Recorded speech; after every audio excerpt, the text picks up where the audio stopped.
Halo, assalamualaikum warahmatullahi wabarakatuh. Jumpa lagi dengan saya, Freddy Sudaryanto, seperti biasa, seputar info, dan info ini adalah info yang buat saya uh, menarik dan menjadikan semangat dan pilihan buat ke depan nanti, terutama adalah seorang pemimpin, karena seorang pemimpin adalah percontohan, ya.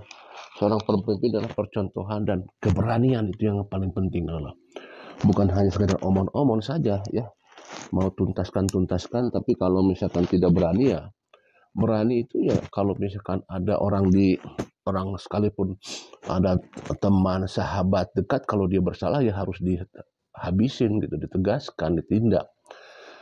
Nggak usah ditunggu mereka suruh tobat kemudian mengembalikan. Kita tidak begitu.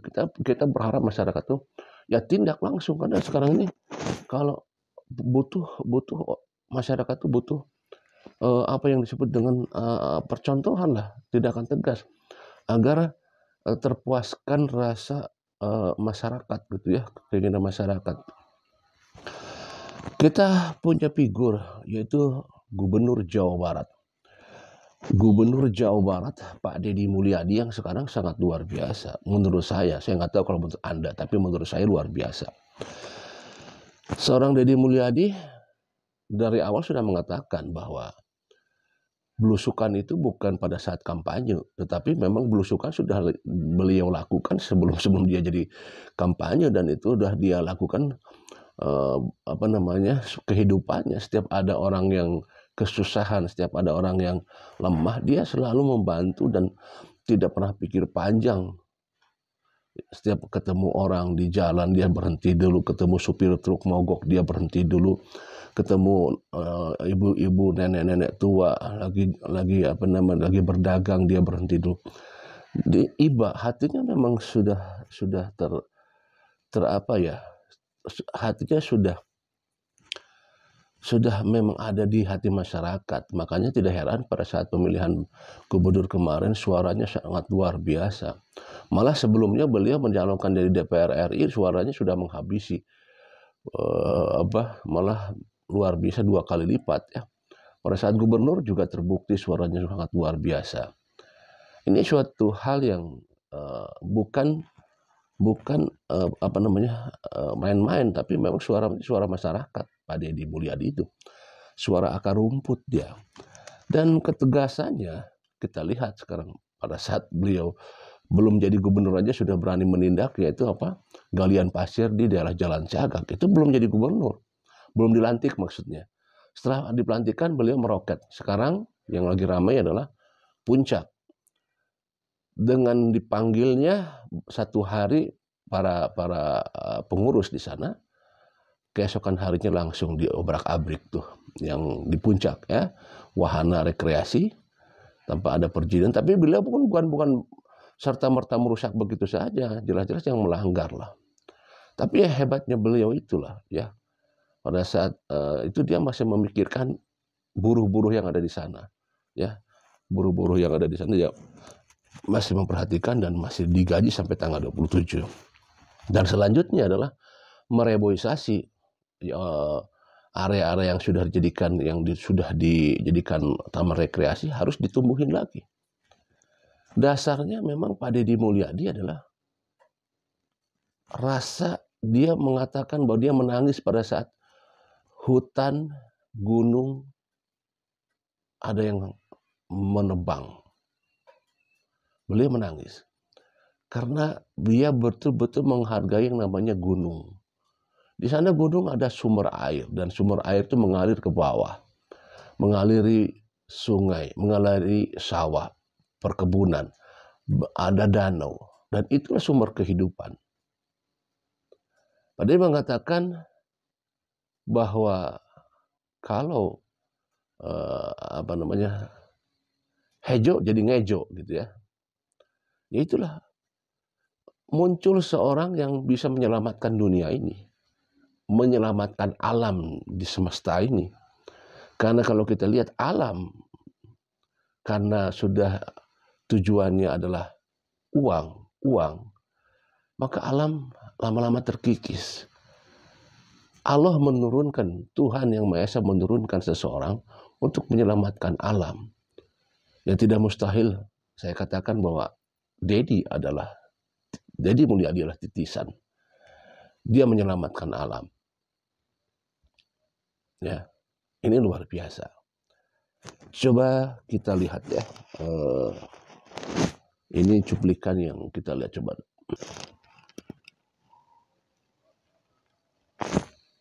Bukan ente nu ngebangun, ente nu nyegel. Waktu itu dengan tim Maksudnya ente nu ngebangun ya awal. Nyawa salah. Ditegor. Jadi kok ente di polis lendi. Waktu itu kan sama teman-teman. Ya kenapa nggak bongkar sendiri? Kemarin peringatannya masih suruh benahin setplannya Pak. Dan kita proses kan. Waktu itu masih diminta revisi setplannya. Pernah ada ini nggak pada Kasatpol permintaan untuk membongkar? Ada. Ada dari Pemda Bogor. Surat peringatannya ada, Bapak bisa lihatin. Ada. Nah, terus kenapa nggak bongkar? Kemarin masih dapat arahannya suruh revisi ini Pak. Yang kasih pengarahan siapa? Dari aturan yang kita dapat sih, kita pengajuan saat itu. Oh, gitu. Sekarang gini, ini sih yang bener nih, yang punya duitnya siapa sih yang bangun ini? Nggak mungkin Jaswita punya duit. Iya Pak, betul Pak. Nah, yang punya duitnya siapa? Ada investor-investor. Siapa sebutin? Berapa itu? Iya, Jaswita nggak mungkin punya duit lah. Ya, Saya tahu lah, ini Jaswita hanya pakai cover aja untuk mendapat izin agar mudah, tidak ada yang melakukan penindakan. Pakailah cover PT Jaswita, gitu loh Pak. Anda itu jadi boneka, ya kan? PT Jaswita jadi bonekanya. Yang gabung sama ini, konsorsium sama Jaswita. Yang punya duitnya siapa aja sih? PT apa aja? Ada kurang lebih sih sebenarnya yang pengelola De Castello, pengelola Solusia, itu yang memang tergabung dalam konsorsium. Konsorsium. Berapa jumlah modalnya? Target sekarang ini memang dalam total investasi ini memang harus appraisal Pak. Dia baru 40 miliar. 40 miliar. Ya memang sudah, tapi memang ini harus appraisal ulang. Gitu, Pak, dengan perizinan segala macam. Itu sih. Nah, kemudian Ya, itu langsung turun ke lapangan, dan inilah ciri khas Dedi Mulyadi ya, turun ke lapangan dan bukan pansos dan bukan, walaupun memang divideokan, tapi memang dari awal-awal sudah dia lakukan ya.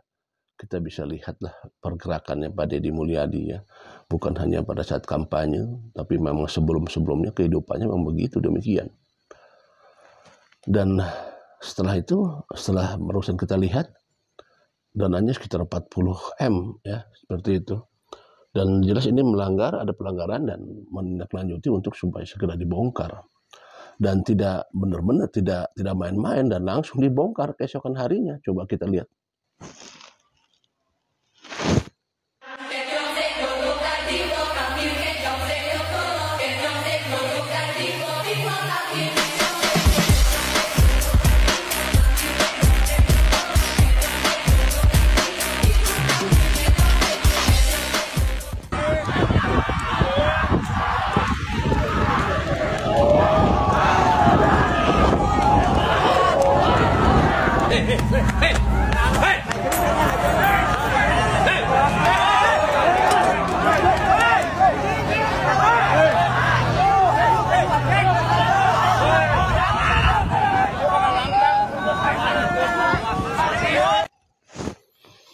Ya, langsung ditindaklanjuti oleh Pak Dedi Mulyadi dan langsung dibongkar puncak.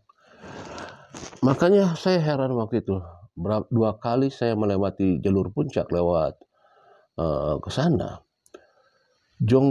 Toko-toko jongkok yang di pinggir jalan kiri kanan itu sudah habis, sudah tidak ada, bersih. Ya, sudah bersih. Waktu itu kita lihat penentangan dari masyarakat untuk membongkar itu kan memang ramai. Kita kalau lewat jalur puncak sekarang sudah tidak bisa lagi menikmati perjalanan jalur puncak. Biasanya kita kan nongkrong, makan jagung bakar di sana, ketan bakar, seteguk minum air kopi karena memang cuacanya dingin, enak, pemandangan bagus. Sekarang habis, tidak ada. Saya memperkirakan bahwa pada saat itu dibongkar kan ada pembangunan wahana itu, ya, wahana rekreasi itu, sehingga pengen menampilkan kebersihan. Tetapi kan sebenarnya sekali lagi yang kita butuh itu adalah masyarakat coba istirahat di sana, ya enak, gitu kan. Sekarang sudah tidak ada. Ya mudah-mudahan dengan dibongkarnya ini, mudah-mudahan ada kembali lagi jongkok di sana. Karena kita memang perlu, ya kita perlu loh, yang mengendarai motor capek kan istirahat dulu di sana seperti itu. Ini salah satu contoh. Nah, dengan dibongkarnya ini Pak Deddy Mulyadi, jelas di sana kita lihat bahwa Pak Deddy Mulyadi juga merekrut masyarakat yang bekerja di sana dan tetap digaji sampai tanggal 27 dan juga diharapkan untuk menanam kembali pohon yang sudah dijadikan wahana tersebut. Ini kan luar biasa. Satu percontohan yang dilakukan Pak Deddy adalah karya nyata dan tidak ada kompromi. Saya melihat ini keberaniannya melebihi Bapak Prabowo nih. Kelihatannya ya. Ini Pak Deddy mengatakan tidak perlu 100 hari. Pokoknya 5 tahun harus selesai tugasnya. Dan kita lihat terjun ke sungai-sungai, dia langsung terjun ke lapangan, Cikapundung dan lain sebagainya. Itu karena memang sudah beliau terbiasa, bukan main-main. Karena memang beliau ada dari background seorang petani yang memang terjun di sawah, di ladang. Itu yang dilakukan.